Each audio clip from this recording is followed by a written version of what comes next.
Guys welcome back to my channel. তো আজ share করবো ডোনা দিদির বিয়েতে কী মেনু হয়েছিল সেটা। তো ফার্স্টে গিয়ে ডোনা দিদির সাথে দেখা করে আমরা চলে গেছিলাম খেতে। আর মেনুটা আমি ওখানে দেখাতে পারিনি, তাই বাড়িতে এনে দেখাচ্ছি। দেখো কত সুন্দর মেনু হয়েছিল। আর মেনুতে স্টার্টারে ছিল রেশমি কাবাব, হালারি কাবাব, ফিশ বল আর বেবি চিলি কর্ন, আর ছিল কফি, বাট খুব ইউনিক স্টাইলে ছিল। আর ছিল ফুচকা। আমি প্রত্যেকটা ট্রাই করেছি। আমার পার্সোনালি খুব ভালো লেগেছিলো ফিশের আইটেমটা, ফিশ বলটা, আর চাটনি দিয়ে খেতে তো দুর্দান্ত লাগছে। তারপরে খাওয়ার স্টলে চলে গেলাম।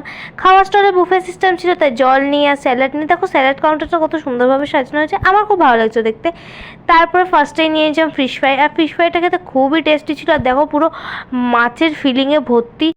তারপর ছিল মশালা কুলচা আর বাটার পনির, আর তারপরে ছিল পিস পোলাও আর মাটন কষা, যেটা আমি খেয়েছিলাম। বাট এত রাশ ছিল না এখানে যে আমি ঠিক করে মন দিয়ে খেতে পারিনি।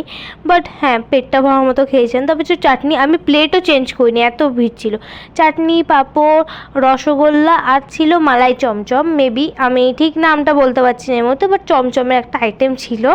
আর তারপরে ছিল হচ্ছে আইসক্রিম আর পানের স্টল। আর আইসক্রিমের স্টলটা খুব ইউনিক ছিল, চকলেট সিরাপ দিয়ে উপরে সার্ভ করা হচ্ছিল। তা খেয়ে দিয়ে আমি চলে এসেছিলাম বাড়ি। তো